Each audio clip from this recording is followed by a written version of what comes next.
গিয়ে এই যে শিবলিঙ্গ লাভ করেছি তাকে আমি ঘরের পাশে স্থাপন করবই করবো। হ্যাঁ, বছর বছর শিব পুজো করে তো আমাকে পেয়েছো গিন্নি, তারপরেও আবার তোমায় শিব পুজো করতে হবে।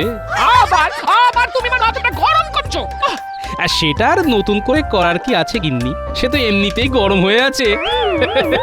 ওই গরমটাই তো দেখলে, এদিকে খেতে পড়তে উঠতে বসতে সেই আমি তো তোমার ভরসা গো। তাতেই তো আমাকে ফর্সা করে দিলে গিন্নি। এই আমি ছিলাম বলে তুমি বেঁচে গেলে। তুমি তো ভোলা মহেশ্বরের মতো ভুঁড়িটাই পেয়েছো গো। পার্বতীর জন্য দক্ষ যজ্ঞ করা কি তোমার কম্য?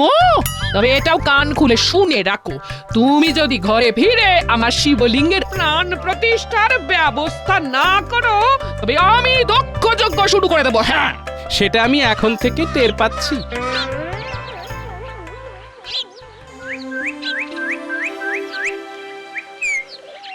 এ কি, আজও তো দেখছি গোপাল রাজসভায় অনুপস্থিত। তবে কি এখনো তার তীর্থ করা শেষ হয়নি? শেষ হলেই বা তাকে পাবেন কি করে মহারাজ? তার কি আর সবার কাজে মন আছে? তার মানে খবর আছে মহারাজ, গোপাল এখন মন দিয়ে সংসার সামলাচ্ছে। সে এখন গিন্নি অন্ত প্রাণ, গিন্নির কথায় উঠছে আর বসছে। তাই গিন্নি হুজুগ ধরলেই সেটা গোপাল কিভাবে সামলাবে খালি তাই ভাবছে। শুধু কি ভাবছে, একেবারে কাজ করে দেখাচ্ছে। শুনলাম তীর্থ করতে গিয়ে গোপালের গিন্নি নাকি একটা শিবলিঙ্গ নিয়ে এসেছে, তার প্রতিষ্ঠা করাতে হবে।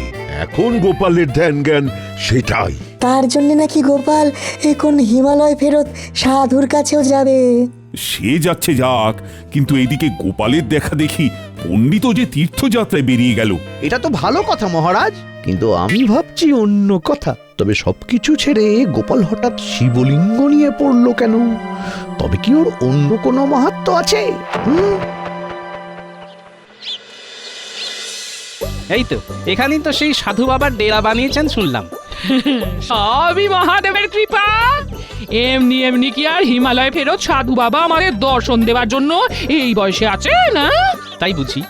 তাহলে দেখি বাবার কৃপায় আর কি কি শুভ কাজ হয় এবার। হবে হবে, সব শুভ হবে। সামনেই শিবরাত্রি, শুভ তো হতেই হবে। তবে কি ভালো কোনো যোগ আছে সাধু বাবা? হ্যাঁ, আছে তো বটেই।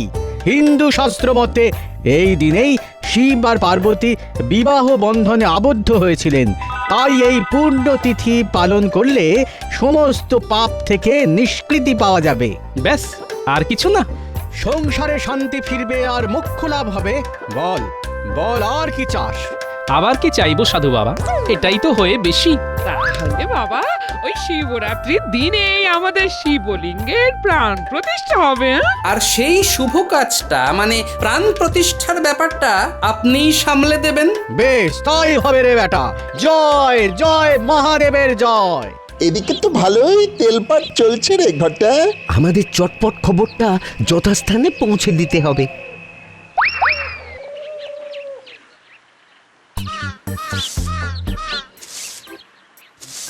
কি গো গিন্নি, তোমার মুখটা আজ কেমন যেন থমথম করছে? থমথম করবি না তো কি করবি শুনি?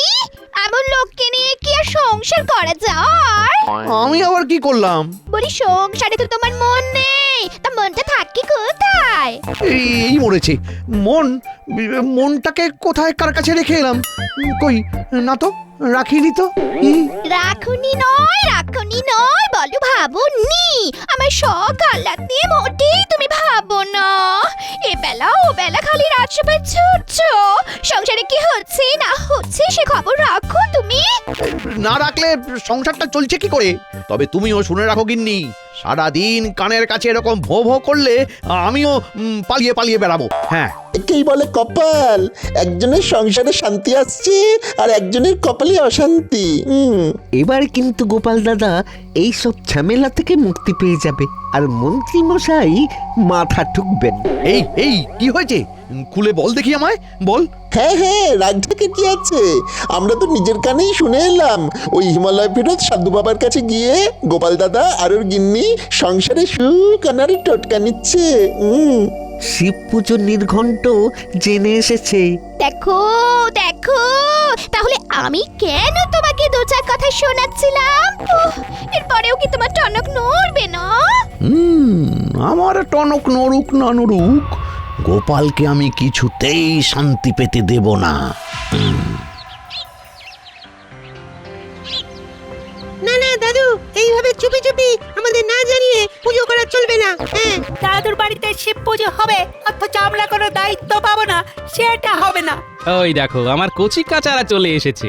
আর মনে মনে বেশ গোসাও করেছে মনে হচ্ছে। এখানে শিব পুজো হবে আর আমরা কোনো কাজ করব না, তাই আবার হয়? হবে কি করে? তোদের ছাড়া তো সবকিছু ঠিক করে জোগাড়ই করা যাবে না রে। এই যে এই শিবের পুজোয় অপরাজিতা, ধূত্র, আকন্দ ফুল আর বেল পাতার আগে সেটাকে জোগাড় করবে শুনি। আমরা ছাড়া আবার কে করবে? তাহলে তোদের যে প্রয়োজন আছে সেটা তো বুঝতে পেরেছিস। কোনো চিন্তা নেই, আমরা সব জোগাড় করে আনবো। এদিকে না হয় সব জোগাড় হয়ে গেল, কিন্তু ওদিকে শিব পুজোর নেমন্তন্নটাই তো করা হয়নি এখনো। সেটা কি এবার আমাকেই করতে হবে? তার জন্যে তো এই শর্মা আছে, ঠিক সামলে দেবে। মনে হচ্ছে খুব ধুমধাম করেই এবারে পুজো হবে। তাহলে মন্ত্রী, আপাতত তেমন কোনো উৎসব অনুষ্ঠান নেই, তাই তো? থাকলেই বা কি মহারাজ, ভেতরে ভেতরে কে যে কি করে ফেললো সেটা তো আর জানতে পারছি না। মন্ত্রীমশাই বোধহয় গোপালের বাড়িতে শিবলিঙ্গ স্থাপনের কথা বলছেন। তেমন কিছু হলে গোপাল নিশ্চয়ই আমাদের ডাকবে, আমি নিশ্চিত। সেই আশাতেই থাকুন আপনি। হ্যাঁ, গোপাল করবে নিমন্ত্রণ, তাহলেই হয়েছে। না না, এখনো কিছু হয়নি, তবে এবার হবে, মানে নিমন্ত্রণ। এই তো গোপাল এসে গেছে। তাহলে ওই কথাই থাকলো মহারাজ, আগামী শিবরাত্রির দিন এই গরিবের বাড়িতে আপনি সহ সকলের নিমন্ত্রণ। শিবলিঙ্গের প্রাণ প্রতিষ্ঠা হবে। কিন্তু একা হাতে গোপাল সব দিক তুমি সামলাচ্ছ কি করে? পুজোর কাজ তো বড় কথা নয়। আমি থাকতে গোপাল ঝামেলায় পড়বে, এমনটা ভাবলেন কি করে মহারাজ? কোনো চিন্তা করো না গোপাল, পুজোর দায় দায়িত্ব খুঁটি নাটি আমি সব সামলে দেব। বাহ বাহ বাহ, পুজোটা গোপালের বাড়িতে হচ্ছে বটে, তবে তার জন্য তো সবাইকে সাহায্যের হাত বাড়িয়ে দিতে হবে। এই অজুহাতে মন্ত্রীমশাই ষড়যন্ত্রী মশাই হয়ে যাবেন, সেটাও বেশ বুঝতে পারছি। তবে এখনই ওকে ঘাট থেকে নামিয়ে ফেলা যাবে না। মন্ত্রীমশাই নিজে যখন সব সময় গোপালের সঙ্গে সঙ্গে থাকবে, তখন আর চিন্তা কি? হ্যাঁ, কি গোপাল, তুমি খুশি তো? গোপালের বাড়িতে হবে শিব পুজো, তাই রব উঠেছে সাজো সাজো। মহারাজেরও যখন এইরকমই ইচ্ছে তখন তাই হবে। আমার যখন যেমন প্রয়োজন তেমনটা মন্ত্রীমশাইকে জানাবো, তবে কাজের কাজটা নিজেই বুঝে নেব। তুমি নিশ্চিন্তে থাকো গোপাল, আমি চীনে জোকের মতো তোমার সঙ্গে লেগে থাকবো। এবার আমার কোনো সন্দেহ নেই যে পুজোটা তুমি মন দিয়েই করেছো। হ্যাঁ, এতক্ষণ তাহলে সন্দেহ ছিল বুঝি? সেটা একটু ছিল বটে, তবে এবার যখন তুমি নিজেই আমাকে সাধু বাবার কাছে নিয়ে যাচ্ছ, তখন আর কোনো ভাবনা নেই, চিন্তাও নেই। হ্যাঁ, তবে আমার যে চিন্তা হচ্ছে কি নেই, মন্ত্রীমশাই ছুঁচ হয়ে ঢুকে ফাল হয়ে বেরোবে। কি আবল তাবল বলছো বলো তো? মন্ত্রীমশাই যেচে সাহায্য করতে চাইছে, তার মানে নিশ্চয়ই এর পেছনে মন্ত্রীর অন্য কোনো উদ্দেশ্য আছে। এ তোমার সন্দেহবাতিক মন গো, সন্দেহবাতিক মন। তাই মন্ত্রী মশাই সাহায্য করতে চাইলেও সন্দেহ করছো গো। সেই সন্দেহ তোমার দূর হয়ে যাবে গিন্নি, একটু সবুর করো।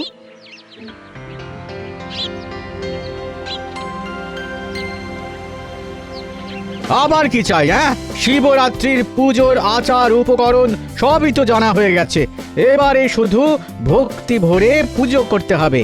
সেই পুজোটা যে আপনাকেই করতে হবে সাধু বাবা, তার জন্য যেমন যা অর্থ লাগবে আমি আমার সামর্থ্য মতো দেবার চেষ্টা করব।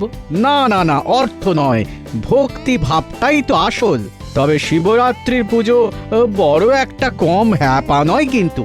এমন ভাবে কি করতে হবে আপনি একটু বুঝিয়ে দিন সাধু বাবা। 4 প্রহর ধরে মহাদেবের পুজো হবে।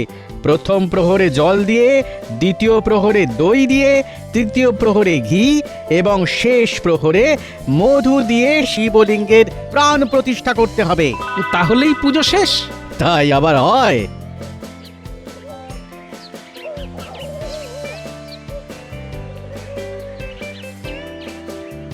এত কিছু কি আমরা সামলাতে পারবো বাবা? এতেই ঘাবড়ে গেলে হবে?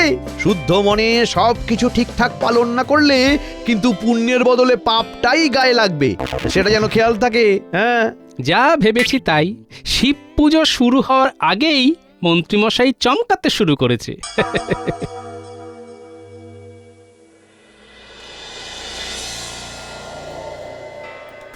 অত করে বললাম, তবু যদি তোর একটু একটু টনক নড়ে, সেই সারাক্ষণ রাজসভা আর মহারাজের দায়িত্ব সামলাচ্ছেন।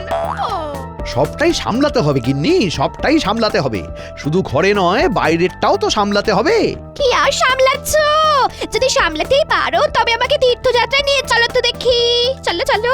এই সেরেছে, তোমার মাথায় আবার এই তীর্থযাত্রা যাওয়ার ভূত চাপলো কেন? কেন চাপবে না? কেন কেন? গোপালের গিন্নি যদি শিবলিঙ্গ নিয়ে এসে সেটা প্রতিষ্ঠা করে সংসারে সুখ শান্তি আনতে পারে, তাহলে আমিও পারবো। আহা, ওহো, আরে ব্যাপারটাও তো সহজ নয়। ভাবে ভাবে যা বুঝলাম, সাধু বাবা গোপালকে এমন ফিরিস্তি দিয়েছে যে পুজো করা গোপালের মাথায় ওঠার জোগাড়। বলো কি? হ্যাঁ, গোপাল যদি সবকিছু ঠিক করে করেও ফেলে, তবে সেটা কি করে ভেস্তে দিতে হয় সেটা আমার জানা আছে। শুধু তাই নয়, চাইলে ঘোলা জলে কি করে মাছ ধরতে হয় সেটাও নিশ্চয়ই তোমার মনে ভাজা হয়ে গেছে। সে আর বলতে, তুমি আমাকে ঠিকঠাক চিনেছো গিন্নি। গোপালকে যে কি প্যাচে ফেলবো সে আমার মনে মনেই আছে।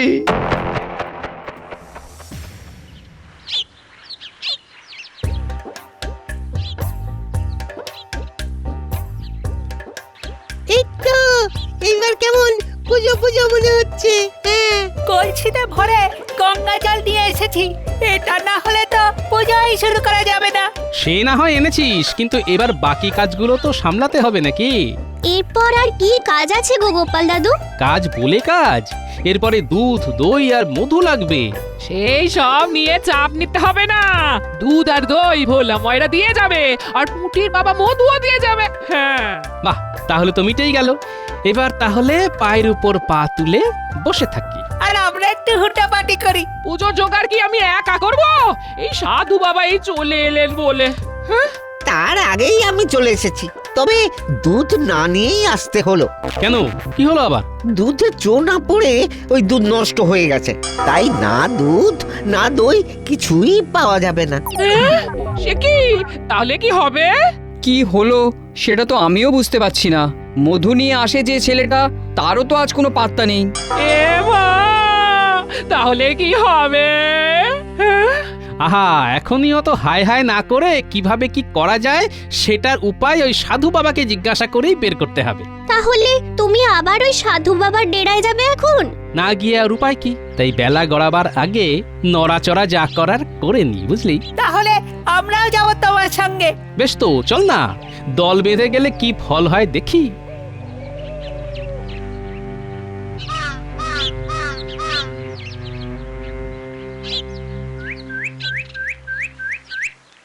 তাহলে যেমন যা বলেছিলাম তেমন সব গুছিয়ে ফেলেছিস তো? একেবারে দায়িত্ব নিয়ে চেপে দিয়েছি, সব জায়গায় আটকে দিয়েছি। আমরা এমন চেপেছি যে গোপাল দাদা পুরোপুরি চাপে পড়ে গেছে। যাই হোক, শোন, প্যাঁচটা হালকা করা যাবে না। পুজোর জোগাড়ে যদি ঠিকমতো না হয় তবে পুজোই হবে না। আর পুজো না হলে পুণ্য হবে না। না না, আরে গোপালকে বিশ্বাস নেই, তাই ও ডালে ডালে গেলে আমাকে পাতায় পাতায় যেতে হবে। আমি জানি গোপাল এখন কি করতে পারে, তাই এটা ওটা ছেড়ে মাথাটাকেই ঘুরিয়ে দিতে হবে, বুঝলি? আপনি কিচ্ছু ভাববেন না মন্ত্রী মশাই, সাধু বাবার খাতির যত্নের কোনো অভাব হবে না। আপনার কোনো বদনাম হবে না। তোরা এই দিকটা দেখ, বুঝলি? বাকিটা আমি সামলে নিচ্ছি, তবে সবটাই খুব তাড়াতাড়ি করতে হবে কিন্তু।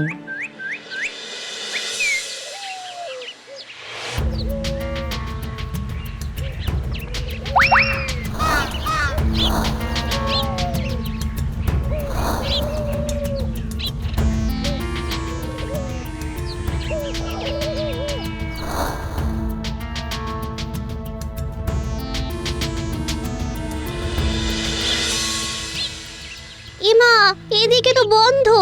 যা, সাধু বাবা কোথায় চলে গেল? সাধু বাবাকে তো রাস্তাতেও দেখলাম না। যা ভাবছিলাম ঠিক তাই। প্রথমে দুধ, দই, মধুর যোগান বন্ধ হলো, তারপরে আবার সাধু বাবাও গায়েব হলেন। সবটাই কি আর এমনি এমনি? পুজো যাতে সুষ্ঠুভাবে না হয়, তাই যা যা হওয়ার তাই হলো। এবার তাহলে পুজো করবে কে? কি দিয়েই বা পুজো হবে?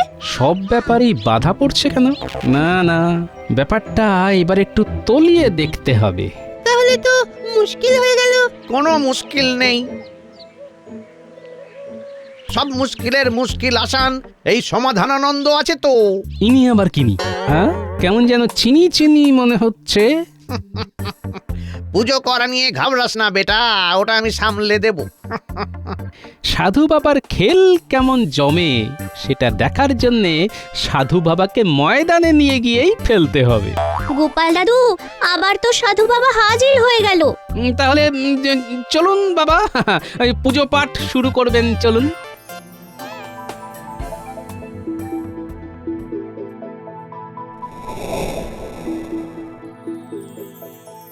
হয়েছে গিন্নি, হয়েছে।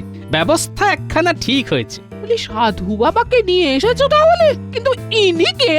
আমি আর নিজের পরিচয় কি করে দিই মা? আমি বলে দিচ্ছি বাবা, ইনি হলেন শ্রী শ্রী স্বামী সমাধানানন্দ মহারাজ। সেই সাধু বাবা হিমালয়ে ফিরে যাওয়ার আগে ধরে নাও এনাকেই পুজোর দায়িত্ব দিয়ে গেছেন। আমি ঠিক বললাম তো বাবা?